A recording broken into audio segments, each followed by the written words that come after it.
Televisa del Golfo, porque todos somos uno. Presente.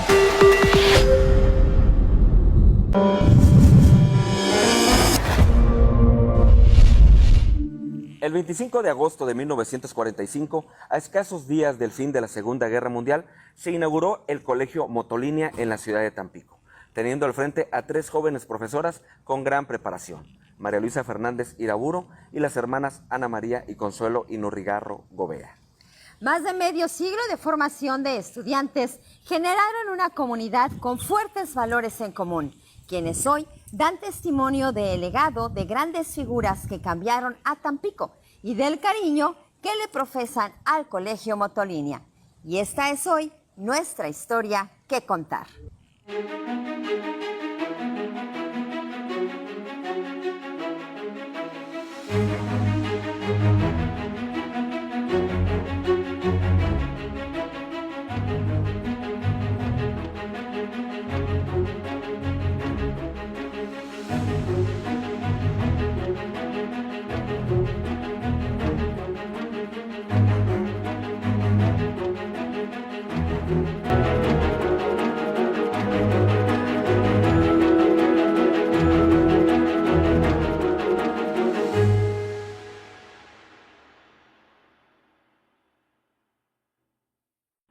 Era 1945. En Tampico se vivían tiempos cambiantes. La todavía reciente expropiación petrolera habría generado el éxodo de extranjeros de estas tierras, el asentamiento de una nueva sociedad. Estaba por inaugurarse el kiosco de Cantera Rosa en el centro de Tampico y era obispo de la diócesis de Tampico, Monseñor Serafín María Armora y González. Fue Monseñor Armora quien aconsejó a las señoritas profesoras María Luisa Fernández y Ana María y Consuelo Inurrigarro para que brindaran una formación sólida a las nuevas generaciones acorde a los retos de la nación, siendo esa la chispa que logró la fundación del Colegio Motolínea. El colegio fue nombrado así en honor al catequizador franciscano Toribio de Benavente, conocido como Motolínea, que en náhuatl significa el humilde. Mi nombre es Cristóbal Montiel Campos. Mi abuela era prima hermana, mi abuela paterna era prima hermana de las profesoras. Entonces, bueno, es platicarles un poco de la contribución que hicieron en la educación y el progreso que hicieron en la educación en esta ciudad. Ellas, a la edad joven, en una época difícil y complicada, deciden emprender la fundación del Colegio Motolínea allá por 1945, ahí por la calle Tamaulipas, en el centro de Tampico, y lo fundan la profesora Ana María y Consuelo Inurrigarro Gobea y la profesora María Luisa Fernández. Ya para 1948 más o menos mudan el colegio a la casona de la calle Chairel y Palmera, la casona que conocimos todos en el puerto, y empiezan a las funciones ahí, ¿no? El Colegio Motolínea llega a calle Chairel y Palmera en aproximadamente del año de 1948. Esa era una propiedad de inicio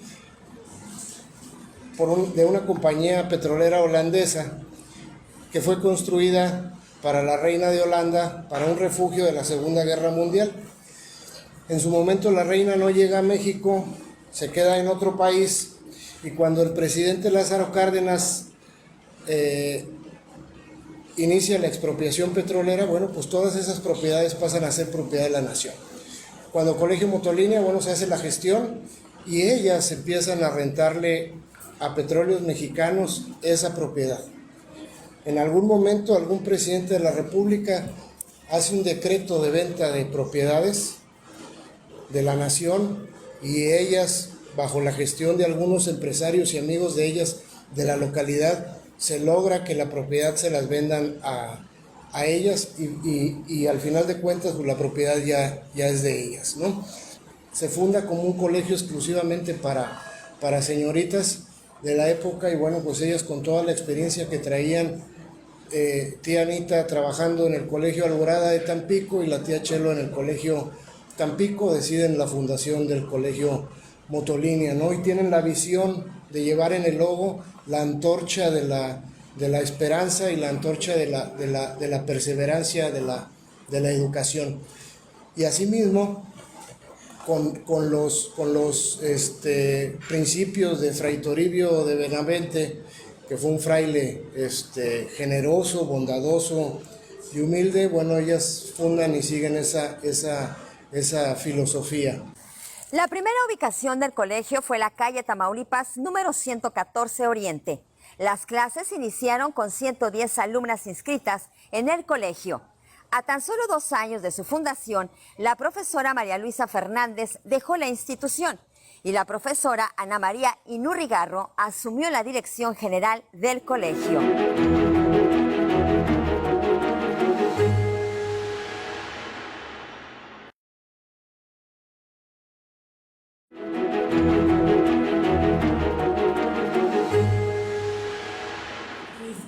Contactos con el Colegio Motolínea fue en kinder en 1958.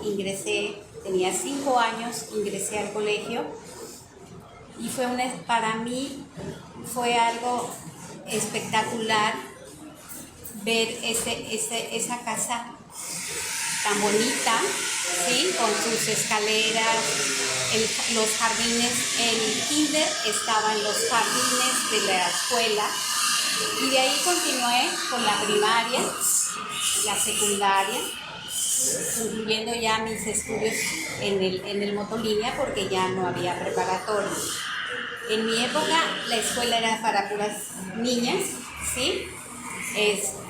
Grandes recuerdos que tengo de maestras cuando me enseñaron a leer, la maestra Lidia, que me enseñó a leer y a escribir, porque se me abrió el aprendizaje, el conocimiento, el querer aprender cosas, la necesidad de saber, de conocer, ¿sí?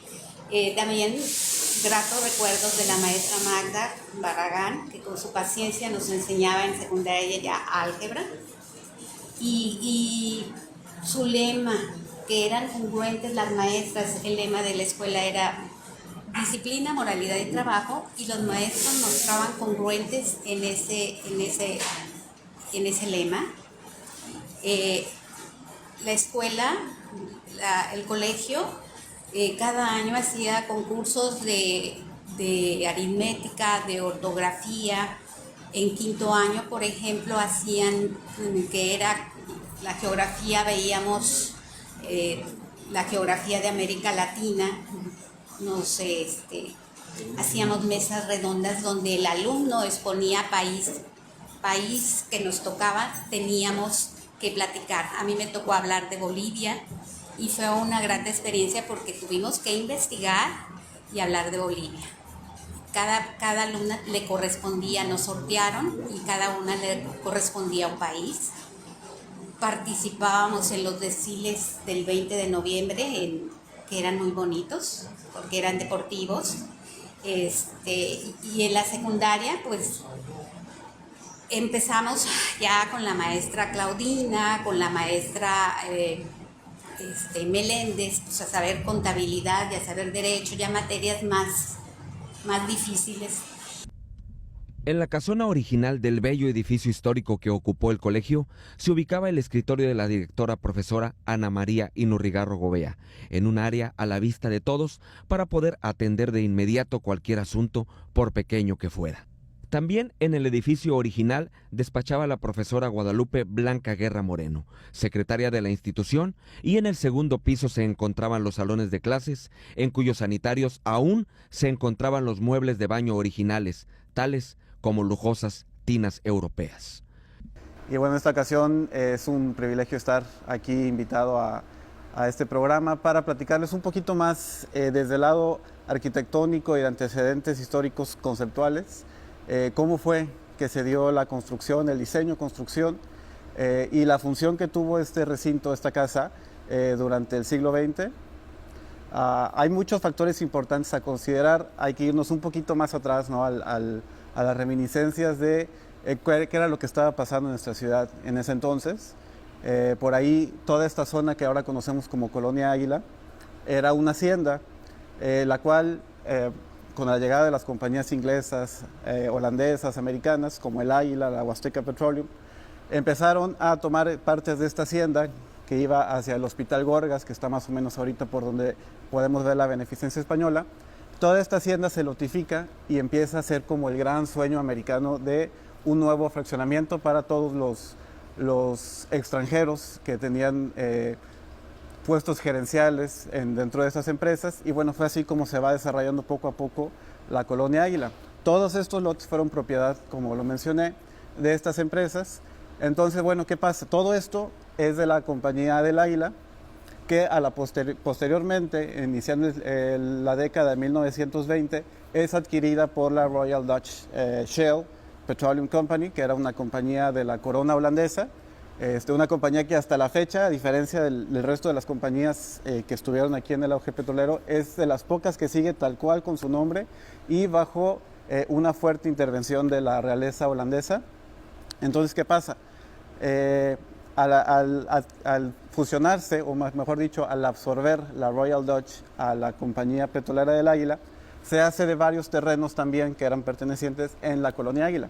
Fue así como, pasandito un poco el periodo de la Primera Guerra Mundial, se decide que la reina vaya a checar las propiedades neocoloniales, por llamarlo así, que tenían en América, sobre todo en el Caribe, y bueno, por la cuestión de su empresa petrolera, pues era el epicentro aquí en Tampico.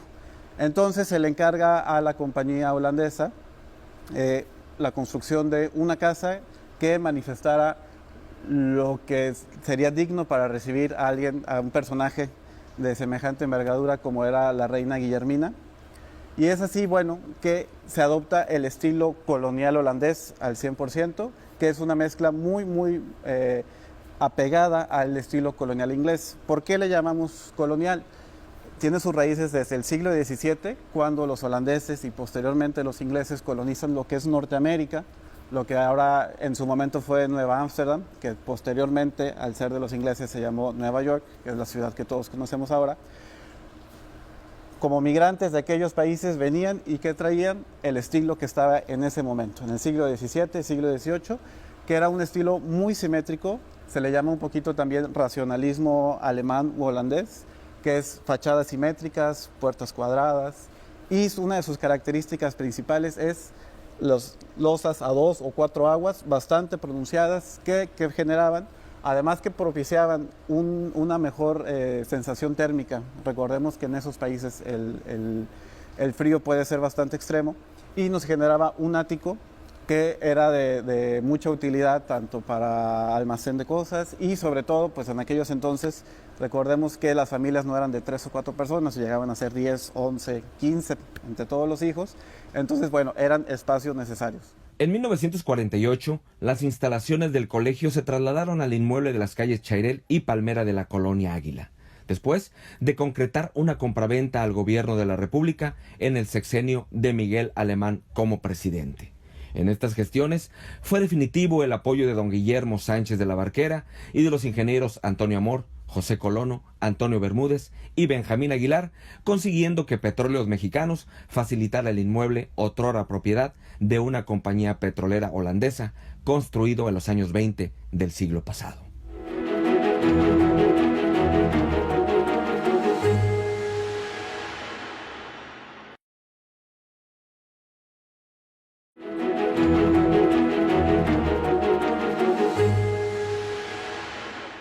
Mi infancia, la etapa que estuve en la primaria y en la secundaria, estuve en el Colegio Motolinia. Mi escuela, bueno, pues el colegio es muy querido para mí porque, bueno, pues ahí pasé varios años de mi vida. Estuvieron mis hermanos también ahí. Tengo 2 hermanos y, bueno, también estuvieron ahí en la primaria.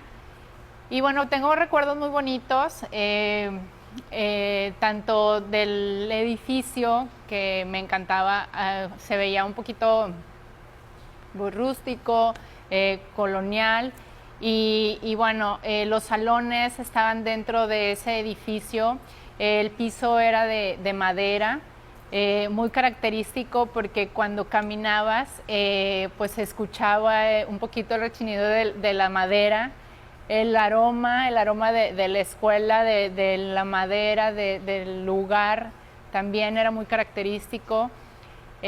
Pues los maestros particularmente eran maestras, ya personas, pues yo las veía ya mayores, pero la verdad muy cariñosas, te enseñaban muchas cosas.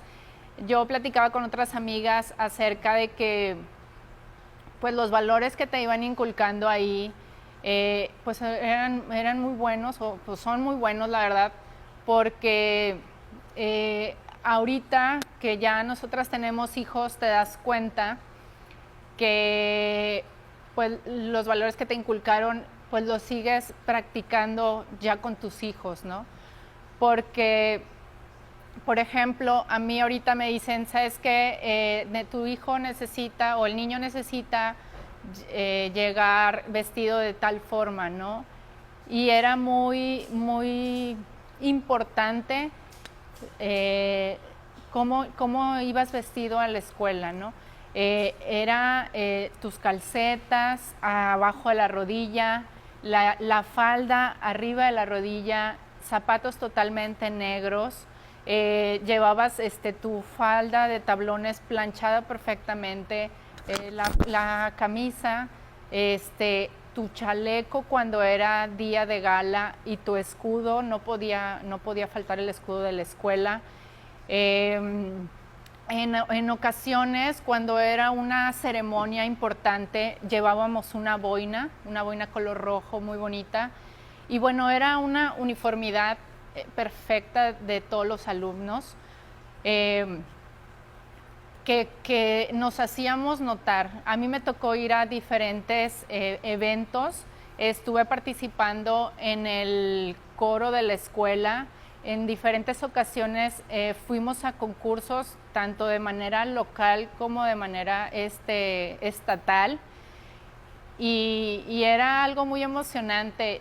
Siempre nos reconocían por la uniformidad de cómo íbamos pues vestidas, todos igualitos, y bueno, varias ocasiones también afortunadamente ganamos los concursos del coro cantando el himno nacional. Pues estoy muy orgullosa de haber pertenecido ahí. Estuve, como les decía, toda la primaria y la secundaria, además de que tengo excelentes y muy buenas amigas que todavía conservamos nuestra amistad, nos seguimos viendo,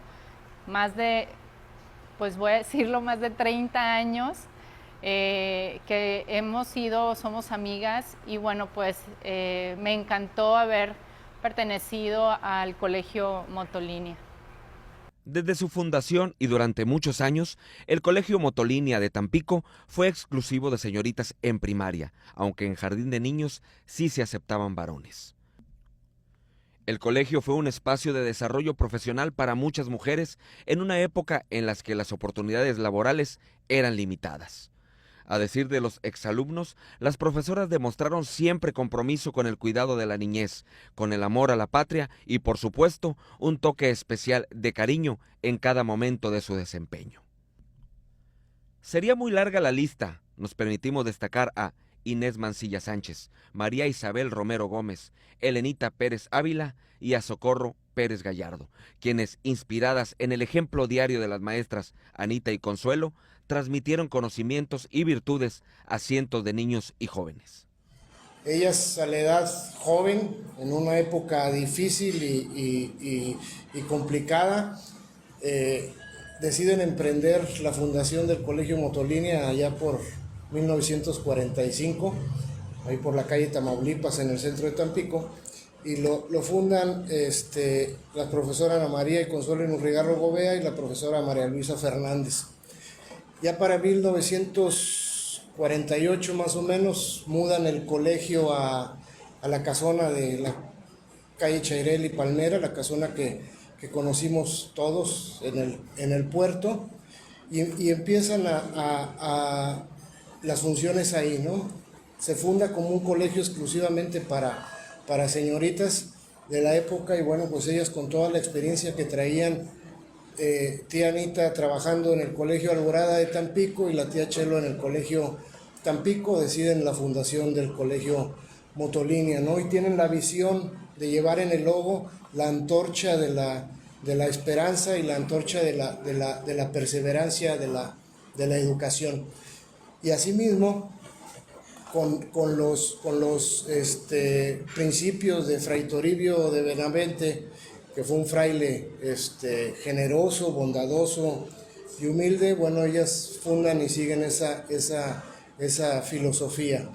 Aunada a la filosofía de ellas que decían que la moralidad no se puede llevar sin disciplina y la disciplina no se puede llevar al resultado del trabajo. Entonces, con esa filosofía de vida, pues nace el lema del Colegio Motolínea, que es disciplina, moralidad y trabajo, y que fue el lema durante 65 años, si mal no recuerdo, ¿no? Entré como en el 78, yo tenía como 22 años.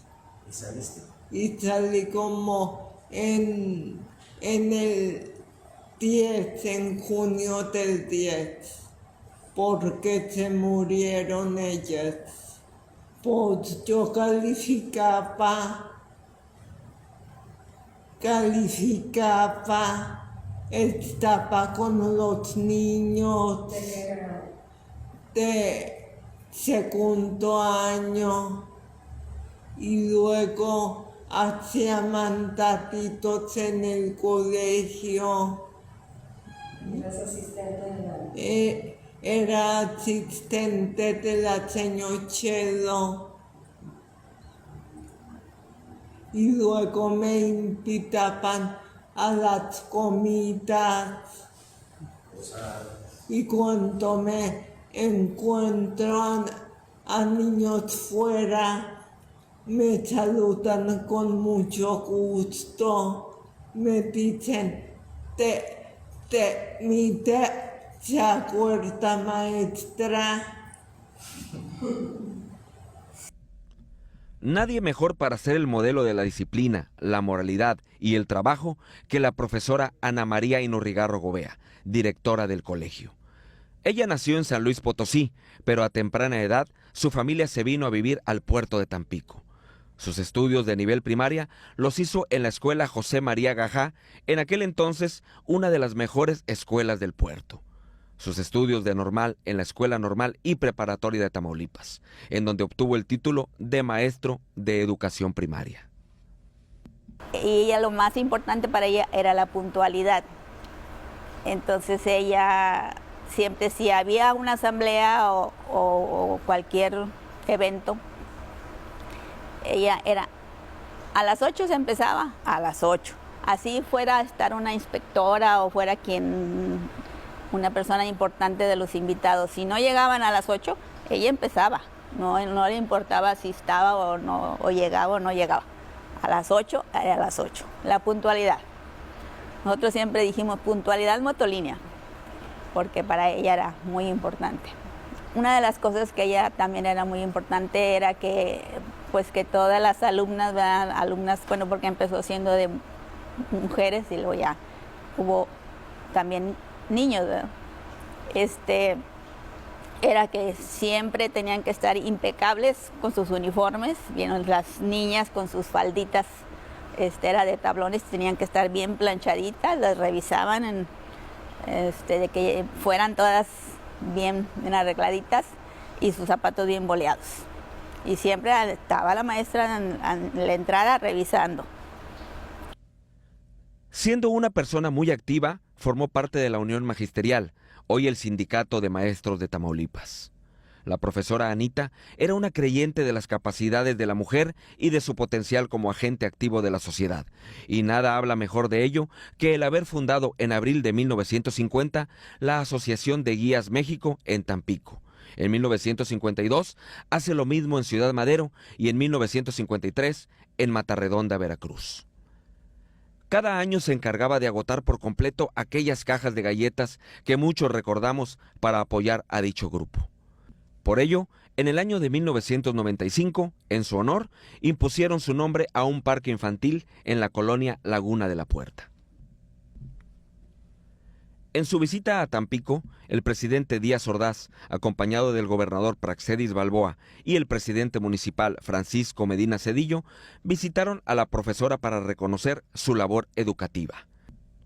El 15 de mayo de 1983 recibió la medalla Altamirano y un diploma de honor firmado por el presidente de la República, licenciado Miguel de la Madrid Hurtado. En 1996 recibe la medalla al mérito educativo profesor Lauro Aguirre, de manos del presidente municipal, licenciado Diego Alonso Hinojosa Aguirrevere, como reconocimiento por entregar su vida a la educación. En octubre de 2002, la Federación de Escuelas Particulares del Sur de Tamaulipas la distingue con la primera medalla al mérito educativo como un merecido homenaje a su trayectoria educativa.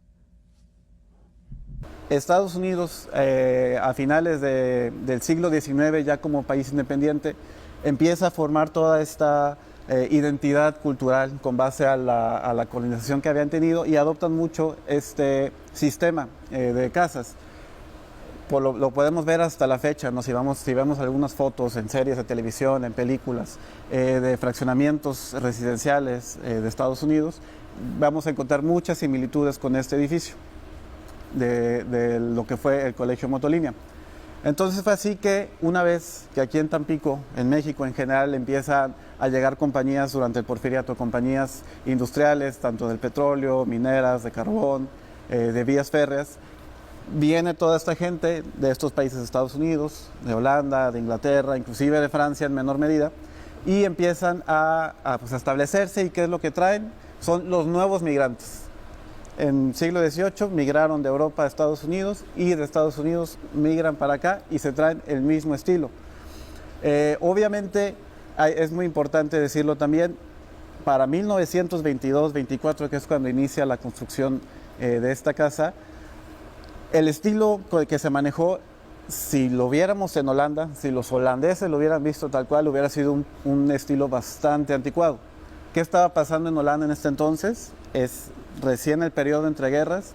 Después de 5 años de devastación de la Primera Guerra Mundial, había una gran demanda de casas, de habitación para tantas personas que se habían quedado sin un techo después de todos los bombardeos, fuego.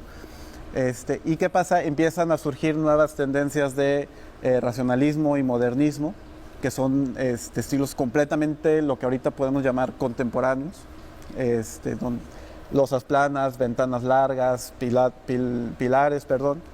Entonces, venimos hacia México, viene la compañía holandesa, pero dice, para la reina, pues no vamos a aplicar todas estas nuevas técnicas que eran inclusive un poquito polémicas, ¿no? por deshacerse de toda ornamentación. Y es así como se llega a la concepción del estilo colonial holandés, y lo podemos ver en las fotografías. Mucha simetría, una puerta central, en un momento tuvo lo que se llamaba puerta holandesa, que seguramente ahorita comúnmente las podemos llamar puertas de establo, que es la puerta, pero son 2 paneles, en la que una se puede abrir y la de abajo se puede quedar cerrada. La función original que tenía era permitir el paso del viento, pero protección para los niños. Entre otros elementos también podemos encontrar la presencia de un ático, y también el uso de toda esta arquería que daba la reminiscencia de los estilos clásicos de Roma, Grecia, que fue una adecuación que se hizo en estos países como Holanda e Inglaterra, que fue mucho más tardío que lo que vimos en Italia, empezando el Renacimiento, inclusive parte de la Edad Media. Algunas de las personalidades que dieron un fuerte impulso al colegio para su desarrollo y rápida consolidación fueron H.H. Fleischmann, Concepción R. de Aragón, Baldomero Fernández, Amelia Mellón y Vicente Villasana, por mencionar algunos. Vamos a un corte y regresamos aquí a Historias del Puerto.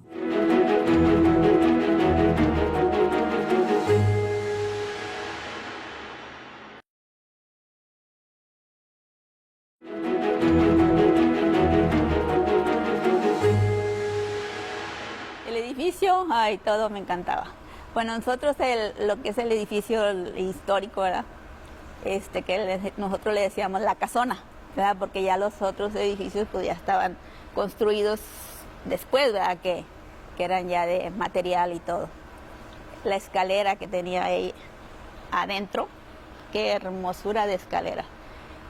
Los escalones, pues era de madera, pero entrabas y es un olor a esa madera, ¿verdad? Pues la madera de antes, ¿verdad?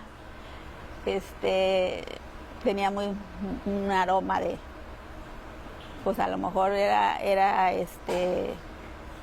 no sabemos de qué tipo de madera, porque pues era madera americana, ¿verdad? Pero es un recuerdo muy bonito porque pues entraba uno y siempre ese olor a esa madera.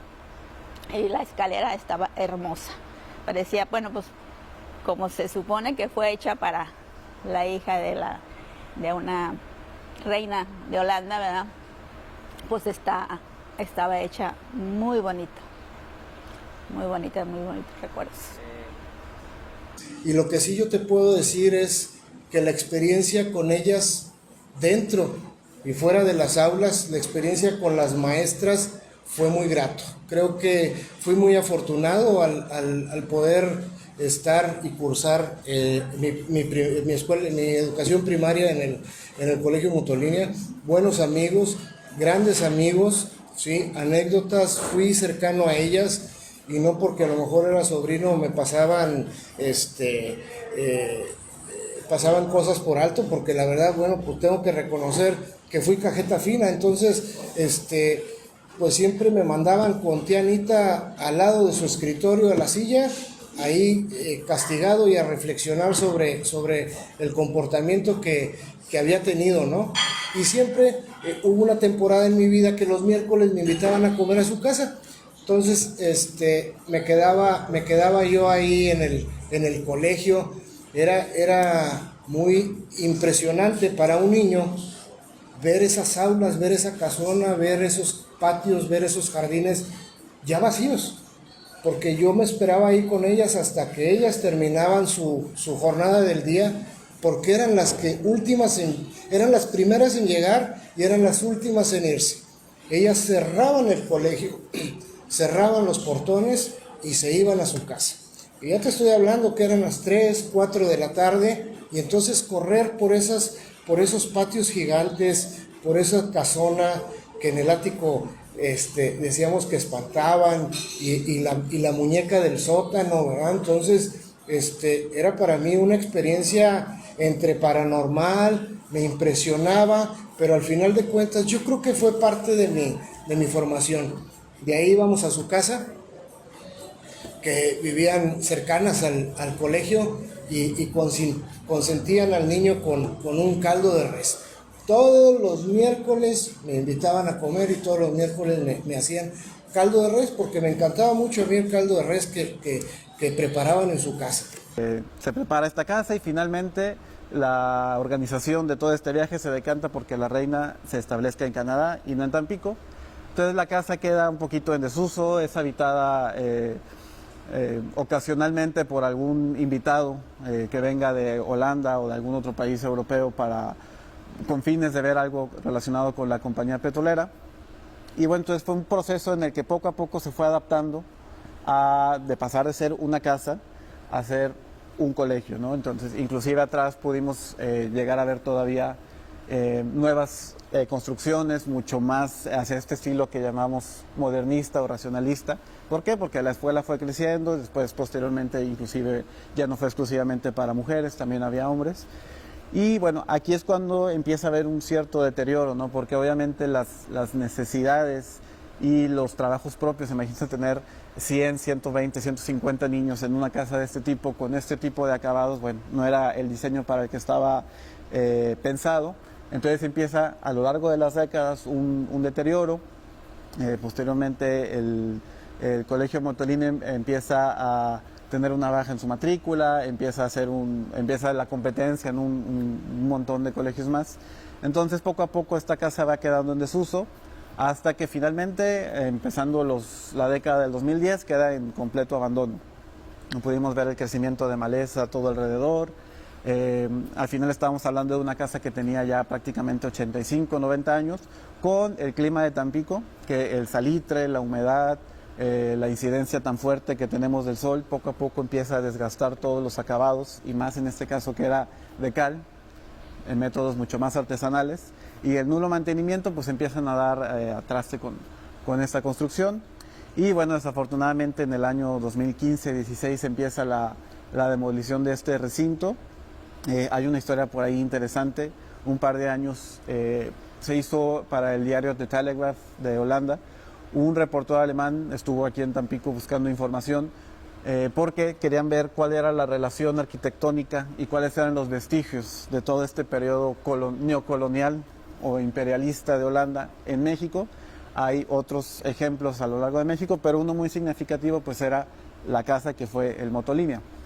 Entonces, dándole seguimiento a este trabajo, fue un artículo que llamó mucho la atención en aquel país. Dándole seguimiento a este trabajo, buscando hacer un poco de retroalimentación, se da cuenta que está pasando todo esto de la demolición, da aviso a la embajada holandesa y desafortunadamente, a pesar de ciertos esfuerzos que se intentaron por parte de los holandeses de preservar este patrimonio histórico, pues ya no fue posible, ya la demolición iba bastante avanzada y bueno, pues es una pérdida, la verdad, es irreparable, es una pérdida muy fuerte que se junta o se suma a una serie de demoliciones que hemos tenido en los últimos 20 años de edificios de gran valor histórico. Algunas fechas importantes en el desarrollo del colegio son la construcción de la cancha deportiva en 1956. En ese mismo año, el inicio del curso comercial. En 1964, la fundación de la secundaria técnica y en 1978, la preparatoria. Ambas dirigidas por la profesora Magdalena Barragán de Pérez. Y para 1979 se realiza el auditorio del colegio, el cual en 1994 se le impone el nombre de H.H. Fleischmann.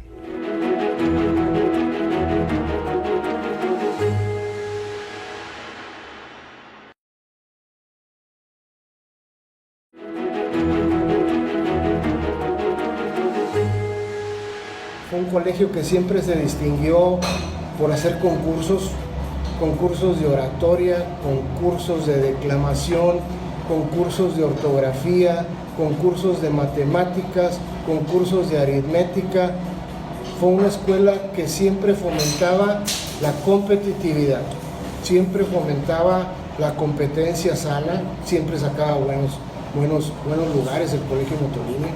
Íbamos y declamábamos al ayuntamiento, íbamos y concurso de oratoria al ayuntamiento, ¿no? El sentimiento juarista, creo que, si mal no recuerdo, se llamaba algo así. Entonces creo que la parte de mi infancia y de mi niñez y de enseñanza en el Colegio Motolinia fue una de las mejores atinos que pudieron haber tenido mis padres. Grandes maestras, desde el kinder hasta 6º grado de primaria. Las maestras me inspiraron para continuar aprendiendo, y cuando yo termino la maestría me doy cuenta que yo tengo que regresar todo lo que yo había aprendido. Yo me fui de Tampico a estudiar una maestría. ¿Qué hago con todo? Y la forma de darlo fue a través de la educación, como hacían mis maestros. Recibí mucho y yo tenía que dar. Para mí, mis maestros de la primaria y de la secundaria en el Motolinia me hicieron una persona que le gustaba aprender, tener el conocimiento y poderlo transmitir y enseñar a las generaciones. Ya tengo 41 años de docencia, pero en universidades. ¿Está bien? Sí, me dio mucha tristeza. ¿Te acuerdas qué fecha fue? No me acuerdo, una vez me llevó mi cuñado y ya no estaba la casa y me dio mucha tristeza. Grandes maestras desde el kinder hasta 6º grado de primaria, entonces creo que algunas todavía viven, se les recuerda con mucho cariño, otras ya también ya no están aquí, pero siempre maestras muy leales ante la institución, maestras muy leales ante la niñez y a la misión que ellas tenían como educadoras y formadoras de niños, ¿no? Entonces, creo que por ese lado no tengo ninguna queja. Eran duras, sí, realmente, porque podemos decir que eran estrictas, pero yo creo que fue parte del éxito del Colegio Motolinia, esa constancia férrea de la moralidad, la disciplina y el trabajo, que jamás claudicaron a ellos y que jamás ellas permitieron que otra filosofía se metiera en la enseñanza de los niños. Entonces creo que por esa parte estoy satisfecho, formó las bases y muchas acciones de lo que hoy como adulto tengo, porque al final de cuentas pues es un complemento, pero como decimos, es la educación básica, es la educación primaria. Entonces creo que desde ahí vamos forjando nuestro carácter, nuestro liderazgo a futuro, que eso es lo que yo creo que se debe de buscar en una institución. Anita fallece en octubre del 2010, Chelo fallece en abril del 2010, y cuando Anita fallece, por última vez, las campanadas del Colegio Motolinia suenan. Y yo creo que ellas trascendieron en su vida como las letras del himno del colegio. Porque hoy en día, todavía, cuando platicamos, cuando se tiene la intención de hacerles un reconocimiento, ellas resuenan vibrantes y con gran alegría hasta el día de hoy, y yo creo que por muchos años más. Finalmente, en febrero de 2003, la familia Motolinia rinde otro homenaje a las profesoras Anita y a su hermana Consuelo, develando una placa que reza: siempre serán la llama encendida en el pebetero de nuestros corazones. Es justo reconocer la labor de esta gran mujer y profesional, así como de todos los fundadores y actores claves en cada etapa del Colegio Motolinia de Tampico, quienes tanto han aportado a escribir buenas e inolvidables historias del puerto. Nosotros somos Miguel Hernández, Amalia Ábalos, y esto es Historias del Puerto, donde siempre tenemos una historia que contar.